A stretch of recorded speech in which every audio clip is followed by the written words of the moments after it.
Hi everyone, सी tutorial के एक और नए लेक्चर में आप सभी का स्वागत है। ये है हमारा लेक्चर नंबर 10 और इस लेक्चर में हम देखने वाले हैं अरिथमेटिक इंस्ट्रक्शंस के बारे में और हम टाइप कन्वर्जन के बारे में पढ़ेंगे। तो चलिए आज की इस वीडियो को स्टार्ट करते हैं फटाफट से, और बहुत ही इंपॉर्टेंट टॉपिक है, इसको ध्यान में रखिएगा। तो हम जानते हैं कि अरिथमेटिक ऑपरेशन जो होता है वो कंप्यूटर परफॉर्म कर सकता है। अगर हम कंप्यूटर से बोलें कि 2 नंबर का हमें सम चाहिए, आप सम करके हमें दे दो, तो कंप्यूटर क्या कहेगा कि आप हमें 2 नंबर प्रोवाइड करा दो और हम उसका सम करके आपको दे देंगे, ठीक है, और आपको सम मिल जाएगा। तो इसे ही हम क्या कहते हैं, अरिथमेटिक ऑपरेशन कहते हैं। So in C operator are used to perform some operation like addition, multiplication, subtraction and division, ठीक है। तो ये सारे ऑपरेशन परफॉर्म करता है अरिथमेटिक ऑपरेटर। समझ में आया? जैसे हमें 2 नंबर का सम करना है, ठीक है, डिवाइड करना है, मल्टीप्लाई करना है, तो ये सभी हम क्या करते हैं, इसमें करते हैं, ठीक है। अरिथमेटिक ऑपरेटर क्या होता है? देखो, अरिथमेटिक ऑपरेटर में हम एडिशन करते हैं, सब्ट्रैक्शन करते हैं, मल्टीप्लिकेशन करते हैं एंड डिवीजन करते हैं। एक और ऑपरेटर होता है जिसका नाम होता है मॉडुलस, और ये नया ऑपरेटर होगा, अभी तक तो हम लोगों ने पढ़ा नहीं था, है ना। तो अभी हम जानेंगे कि इसका क्या मतलब होता है। मॉडुलस होता है और उसके बाद में हमारा होता है increment operator and decrement operator, ठीक है।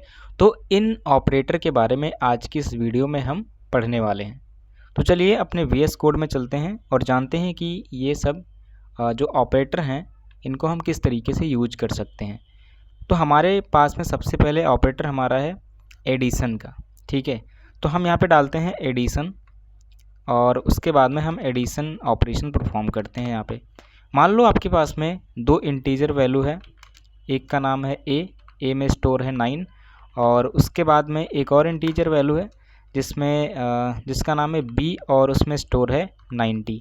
हम इसे सम करना चाहते हैं, यानी कि ऐड करना चाहते हैं। तो इसका एडिशन हम किस तरीके से करते हैं, हमें पता है कि अगर हम यहाँ पे ए प्लस बी कर दें तो इसका एडिशन हो जाएगा आसान तरीके से, क्योंकि हमारे ए में क्या स्टोर है 9 और बी में क्या स्टोर है 90। तो ये हमें ऐड करके दे देगा। अब ऐड करके दे तो देगा, लेकिन हमें पता है कि हम अगर इसे एक्सेस करना चाहेंगे तो जो ऐड होगा उसको भी हम एक कंटेनर में डालेंगे जिसका नाम हम देते हैं सी, ठीक है। तो सी में हम उस एडिशन को डाल देंगे। अगर हम इसे प्रिंट करें तो आसानी से हम इसे प्रिंट कर सकते हैं, ठीक है। सो यहाँ पे प्रिंटफ फंक्शन लिखेंगे और यहाँ से हमारी इंटीजर वैल्यू को हम प्रिंट कर सकते हैं, %d लगाएंगे और यहाँ पे c लिख देंगे, तो हमारा ये क्या होगा, वैल्यू प्रिंट हो जाएगी। अगर हम इसे रन करें तो यहाँ पे देखना, यहाँ पे 99 प्रिंट हो चुका है, ठीक है। 90 + 9 करोगे तो क्या होगा, 99 हो जाएगा। तो इस तरीके से आप जो है एडिशन परफॉर्म कर सकते हो। इसी तरीके से अगर आप यहाँ पे मल्टीप्लाई करना चाहते हो, ठीक है, सी को, यानी कि जैसे सी में क्या स्टोर है, इन दोनों का एडिशन स्टोर है ना, इन दोनों का सम स्टोर है। और हम क्या करना चाहते हैं, हम करना चाहते हैं कि ये जो सी लिखा हुआ है यहाँ पे, सी में जो इनका एडिशन आया है उसमें हम 2 से मल्टीप्लाई करना चाहते हैं, तो वो भी हम यहाँ पे कर सकते हैं। यहाँ पे मल्टीप्लाई का साइन लगाएंगे और उसके बाद में हम 2 लिख देंगे, तो ये 2 से मल्टीप्लाई कर देगा, ठीक है। जो भी यहाँ पे जो भी हमारा सम आएगा उसको हमने क्या किया, उसको 2 से मल्टीप्लाई कर दिया, ठीक है। और अगर हम इसे अब रन करें इस कोड को, तो देखना 198 यहाँ पे आ चुका है। तो इस तरीके से ऐसे पे ऑपरेशन आप परफॉर्म कर सकते हो। समझ में आया? अगर हम यहाँ पे भी मल्टीप्लाई करना चाहें, जैसे कि 90 में मल्टीप्लाई करना चाहते हैं सपोज दैट 2 से, तो इस ऑपरेशन को भी हम परफॉर्म कर सकते हैं। अगर यहाँ पे मैं रन करूँ तो यहाँ पे देख सकते हो हमारे पास में 378 यहाँ पे मिल चुका है। तो इस तरीके से ये ऑपरेशन आप यहाँ पे परफॉर्म कर सकते हो। अगर हम यहाँ पे फ्लोट वैल्यू लेते हैं कोई, फ्लोट में अगर हम x लिखते हैं और उसके बाद में यहाँ पे 9.5 लिख देते हैं या फिर 6 लिख देते हैं, ठीक है। और उसके बाद में एक और फ्लोट वैल्यू लेते हैं यहाँ पे, तो फ्लोट में हमने डाल दिया, y में हमने डाल दिया 7.4। तो अगर हम इसे सम करना चाहें तो हम क्या करेंगे, फ्लोट लिखेंगे और उसके बाद में हम यहाँ पे एक सम नाम का वेरिएबल बनाएंगे और सम में हम इन दोनों को सम करके स्टोर कर देंगे, यानी कि x + y। उसके बाद में ये हमारा इसमें स्टोर हो जाएगा और हम इसे प्रिंट कर लेंगे यहाँ से, ठीक है। तो हमने यहाँ पे %f लगाएंगे, ठीक है। तो f लगाया और उसके बाद में इसे हम प्रिंट कर लेते हैं सम। समझ में आ रहा है? तो इस तरीके से इसको भी हम यहाँ पे प्रिंट कर सकते हैं। तब तक के लिए मैं इसे कमेंट कर देता हूँ ताकि ये हमारा ना वहाँ पे प्रिंट हो जाए, ठीक है। तो यहाँ पे मैं रन करता हूँ इसको, तो देखो यहाँ पे हमारे पास में 17 प्रिंट हो चुका है। यहाँ पे 00 आ रहा है, तो हमें पता है, हमने आपको बताया था कि परसेंटेज जो यहाँ पे लिखा हुआ है परसेंटेज एफ, तो परसेंटेज के बाद में हमें क्या लिखना पड़ता है, पॉइंट लगाना पड़ता है, यानी कि हम डेसिमल के बाद में कितने नंबर्स को प्रिंट करना चाहते हैं, ठीक है। तो यहाँ पे 1 लिख देंगे। 1 लिखने के बाद में क्या होगा, अगर हम दोबारा रन करेंगे तो यहाँ पे पॉइंट के बाद में सिर्फ एक ही नंबर प्रिंट हुआ है, 0। तो ये हमारा इस तरीके से डेसिमल में भी एडिशन ऑपरेशन परफॉर्म कर सकते हैं, ठीक है। इसी तरीके से अगर हम यहाँ पे सब्ट्रैक्ट करें, अगर सब्ट्रैक्शन करना चाहते हैं तो वो भी कर सकते हैं, ठीक है। सब्ट्रैक्शन करने के लिए हम यहाँ पे एक इंटीजर वैल्यू लेते हैं।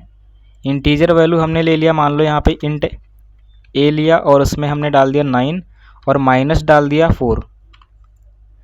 तो हमने क्या किया, एक ही लाइन में 9 - 4 कर दिया, ठीक है। तो सब्ट्रैक्शन भी परफॉर्म कर सकते हैं। अगर हम इसे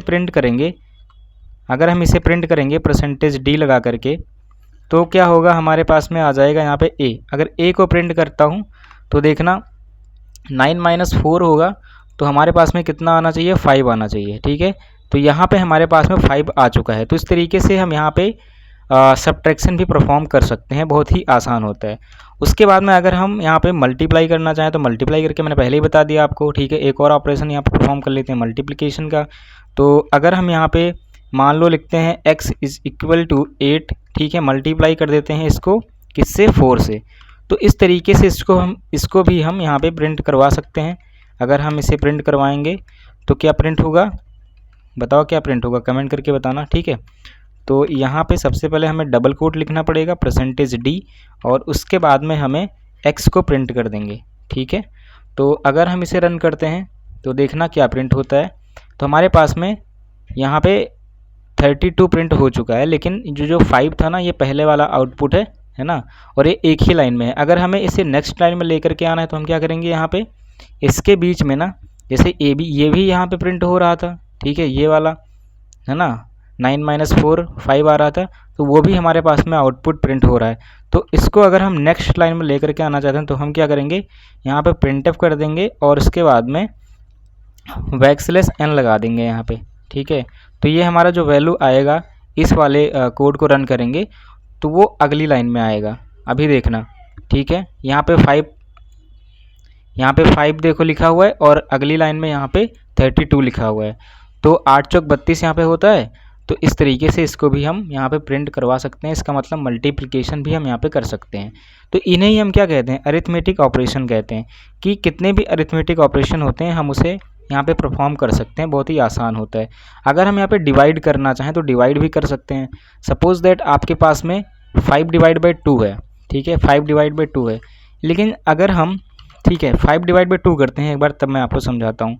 अगर मान लो यहाँ पे लिखा हुआ है v = 5/2 लिखा हुआ है, और अगर हम इसे प्रिंट करेंगे, ठीक है, तो प्रिंट करेंगे तो हमारे पास में क्या प्रिंट होकर के आएगा, परसेंटेज डी लिखा मैंने, और उसके बाद में हम इसे प्रिंट करना चाहते हैं। 1 मिनट, मैंने डबल कोट नहीं लगाया, डबल कोट लगा करके परसेंटेज डी, और उसके बाद में हम इसे यहाँ पे v को प्रिंट कर देंगे, ठीक है। तो यहाँ पे देखना अभी क्या होगा, ठीक है, अभी यहाँ पे क्या होगा, इसको मैं कमेंट कर देता हूँ। अभी देखना यहाँ पे क्या प्रिंट होगा, क्योंकि 5/2, हम अगर 5/2 करेंगे तो हमें मिलना चाहिए 2.5, लेकिन मिल रहा है यहाँ पे 2। क्यों ऐसा मिल रहा है, क्योंकि हमने क्या लिया है, इंटीजर, और इंटीजर होता है हमारा, क्या होता है, इंटीजर होता है, उसमें डेसिमल तो आता नहीं है, डेसिमल नंबर, तो इसलिए यहाँ पे सिर्फ हमें 2 मिल रहा था। और अगर हम इसी को फ्लोट में कन्वर्ट कर दें, ठीक है, मैंने लिख दिया फ्लोट, FLOAT फ्लोट, तो अब हम इसे अगर प्रिंट करेंगे, यहाँ पे परसेंटेज f लिख देंगे, ठीक है, और अब हम इसे अगर प्रिंट करेंगे तो देखना क्या प्रिंट होकर के आता है, ठीक है। अभी हमारे पास में आया 2.00, ठीक है। अब यहाँ पे पॉइंट तो दिख रहा है, लेकिन फिर भी ये एग्जैक्ट वैल्यू हमें नहीं दे रहा है। तो हम क्या करेंगे, यहाँ पे 5.0 लिख दें, ठीक है, और उसके बाद में हम यहाँ पे 5.0 लिख देते हैं। अगर हम अब रन करते हैं इसको तो देखना क्या आता है प्रिंट होकर के। तो अभी हमारे पास में आया 2.5, तो ये हमारी सही वैल्यू है, एग्जैक्ट वैल्यू है, ठीक है। और अगर हम पॉइंट के बाद में सिर्फ एक ही पॉइंट को दिखाना चाहते हैं, एक ही नंबर को दिखाना चाहते हैं, तो हम क्या करेंगे, F से पहले पॉइंट लगा करके 1 लिख देंगे। और अब हम अगर इसे रन करेंगे तो देखना हमारे पास में आ चुका है 2.5, तो ये हमारा करेक्ट वैल्यू है। तो हमने क्या किया यहाँ पे, देखो ध्यान से मैं आपको समझाता हूँ। पहले तो हमारे पास में इंट वैल्यू थी, है ना। तो इंटीजर क्या करता है कि डेसिमल अगर वहाँ पे आता है ना, तो डेसिमल को वो हटा देता है, ठीक है। पॉइंट के बाद की जितनी भी वैल्यू होती है वो हटा देता है, वो यहाँ पे शो नहीं करता है, आउटपुट में नहीं देता है, क्योंकि वो इंटीजर है। अगर हम फ्लोट में करेंगे तो फ्लोट तो डेसिमल में कन्वर्ट कर दिया था, लेकिन हमने इसे दिया क्या था, पहले दिया था हमने 5/2, हमने डेसिमल नहीं लगाया था। तो यहाँ पे जब ये क्या था, इंटीजर में था, है ना।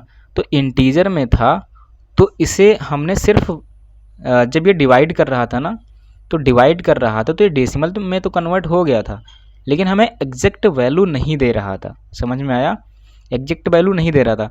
और मैंने जब इसे फ्लोट में लिखा तो ये हमारे पास में एग्जैक्ट वैल्यू आउटपुट में दे रहा था। तो जब भी आपको इस तरीके का कैलकुलेशन करना है तो उसके लिए क्या करना होगा, आपको फ्लोट में वैल्यू को लिखना पड़ेगा। जैसे मान लो कि कोई भी नंबर्स अगर आप फ्लोट ले रहे हो, ठीक है, और उसमें अरिथमेटिक ऑपरेशन परफॉर्म करना चाहते हो, तो जब भी आप फ्लोट नंबर लो तो उसको आप फ्लोट में ही लिखो, ताकि आपको दिक्कत ना हो। समझ में आ रही है बात। और अब हम बात करते हैं, हमने जान लिया डिवीज़न के बारे में, अब हम बात करते हैं मॉडुलस के बारे में कि मॉडुलस क्या होता है, ठीक है। यहाँ पे हमारे पास में है, ठीक है, यहाँ पे मैं 5/2 लिखा हुआ है, इसको मैं मॉडुलस में कन्वर्ट कर देता हूँ। यहाँ पे लगाता हूँ परसेंटेज, ठीक है। मॉडुलस जब भी आप लिखोगे तो यहाँ पे परसेंटेज लगाना पड़ेगा आपको। समझ में आ रहा है। और यहाँ पे कुछ एरर दे रहा है, कह रहा है कि expression must have integral type, ठीक है। तो यहाँ पे हमें इसे इंटीजर बनाना पड़ेगा, तो मैं यहाँ पे इसे इंटीजर बना देता हूँ, ठीक है। यहाँ से मैंने इसको हटा दिया, हमने इसे इंटीजर बना दिया, ठीक है। अब हम अगर 5 को 2 से डिवाइड करेंगे, यानी कि मॉडुलस निकालेंगे, तो देखो अगर हम इसे प्रिंट करते हैं तो क्या आता है, ठीक है, 1.0 आया। यानी कि अगर हम 5 मॉडुलस 2 करेंगे तो हमारे पास में 1 मॉडुलस आएगा, यानी कि रिमाइंडर 1 आएगा। समझ रहे हो ये किस तरीके से हुआ। जैसे मैं अगर आपको समझाऊं तो 2 लिखा यहाँ पे, ठीक है। मेरा ये कर्सर देखना ध्यान से, ठीक है, मैं क्या कर रहा हूँ। मान लो यहाँ पे मैं बता रहा हूँ, ठीक है, ये जो आइकन दिख रहा है पॉइंटर, ठीक है, इसको ध्यान में रखना। जैसे मैंने यहाँ पे लिखा 2 लिखा, ठीक है, यहाँ पे 2 लिखा, यहाँ पे 2 लिखा, और उसके बाद में यहाँ पे मैंने 5 लिख दिया बीच में, और उसके बाद में अब मैं इसे डिवाइड करता हूँ तो 2 2 जाए यहाँ पे 4 हो जाएगा। 5 को 4 से क्या करोगे, सब्ट्रैक्ट करोगे तो क्या बचेगा आपके पास में, 1 बचेगा। तो वही 1 जो होता है ना आपका, वो रिमाइंडर होता है। तो वही वैल्यू हमें ये प्रिंट करके देता है, इसे ही हम क्या कहते हैं, मॉडुलस बोलते हैं। समझ में आया। अब हम बात करते हैं इंक्रीमेंट ऑपरेटर और डिक्रीमेंट ऑपरेटर के बारे में। तो इंक्रीमेंट ऑपरेटर क्या होता है, जैसे मान लो हमारे पास में है, अच्छा एक बात और बताना चाहता हूँ, जैसे यहाँ पे मैं अगर इंट लिखता हूँ इसको, ठीक है, तब भी कोई दिक्कत नहीं आएगा। यहाँ पे 1.0 आया था क्योंकि हमने डेसिमल लिखा था। समझ रहे हो। तो यहाँ पे मैं %d लगा देता हूँ, b को प्रिंट करता हूँ, तो इसका मॉडुलस क्या आएगा देखना। अभी इसका मॉडुलस आएगा हमारे पास में 1, है ना, जो कि एग्जैक्ट वैल्यू है। तो इंटीजर हम मॉडुलस में लगाते हैं। मॉडुलस जब भी हम करेंगे तो उसका डेटा टाइप लेते हैं इंटीजर, ठीक है। अब हम यहाँ पे बात करते हैं इंक्रीमेंट ऑपरेटर के बारे में। ए में असाइन कर दिया 9 को, और अब हम क्या करेंगे, a++ कर देंगे, a++ करेंगे, और अब हम a को प्रिंट करेंगे। अब देखना हमारे पास में कौन सी वैल्यू प्रिंट होके आती है। तो यहाँ पे देखो 10 प्रिंट होके आ चुका है, ठीक है, 10 प्रिंट होके आ चुका है। तो इंक्रीमेंट का मतलब यही होता है कि जब भी हम किसी भी वैल्यू में ++ कर देंगे तो उसका मतलब ये होता है कि एक उसे आगे बढ़ा दो, यानी कि इंक्रीमेंट कर दो बाय 1, इंक्रीमेंट कर दो बाय 1। इसे हम क्या कहते हैं, इसे हम कहते हैं इंक्रीमेंट ऑपरेटर। समझ रहे हो बात को। और इसी में अगर हम यहाँ पे माइनस कर दें, यानी कि माइनस कर दिया, और अब हम अगर a को प्रिंट करना चाहें तो देखना हमारे पास में 8 प्रिंट होके आएगा। देखो यहाँ पे 8 आ चुका है। तो इसका मतलब क्या हुआ कि ये डिक्रीमेंट हो रहा है बाय 1, ठीक है, ये वैल्यू को डिक्रीमेंट कर रहा है, डिक्रीज कर रहा है बाय 1। समझ रहे हो। तो इस तरीके से आपका इंक्रीमेंट ऑपरेटर और डिक्रीमेंट ऑपरेटर काम करता है, ठीक है। और आगे हम जब क्वेश्चंस को सॉल्व करेंगे तो ये आपको अच्छे तरीके से समझ में आएगा इंक्रीमेंट ऑपरेटर और डिक्रीमेंट ऑपरेटर क्या होता है। इसका हम आगे चल करके बहुत ज़्यादा यूज करने वाले हैं और तब जा करके इसका समझ में आपको अच्छे से आएगा। तो आई होप ये वीडियो थोड़ी लंबी हो चुकी है, ठीक है। तो इस वीडियो को यहीं पे एंड करते हैं और टाइप कन्वर्जन में नेक्स्ट वीडियो में आपको बताऊंगा कि टाइप कन्वर्जन क्या होता है। तो आज के लिए बस इतना ही, और इन्हें आप प्रैक्टिस कर लीजिएगा। बहुत ही आसान टॉपिक है, कोई बहुत बड़ा टॉपिक नहीं है और इजी टॉपिक है, कोई डिफ़िकल्ट टॉपिक भी नहीं है, ठीक है। तो अरिथमेटिक बहुत ही सिंपल है, हमें बस इन्हीं ऑपरेशन को परफॉर्म करना होता है, ठीक है। बस ध्यान देना होता है कि किस तरीके से ये ऑपरेशन परफॉर्म होंगे। आज के लिए बस इतना ही, ठीक है। मिलते हैं अगली वीडियो में। अगर आप चैनल पर नए हो चैनल को सब्सक्राइब जरूर कर लेना, और अगर आप वीडियो को लाइक नहीं किए हो तो वीडियो को लाइक भी कर देना, अपने दोस्तों के साथ शेयर भी कर देना। मैं मिलूंगा अगली वीडियो में, तब तक के लिए टेक केयर, बाय बाय।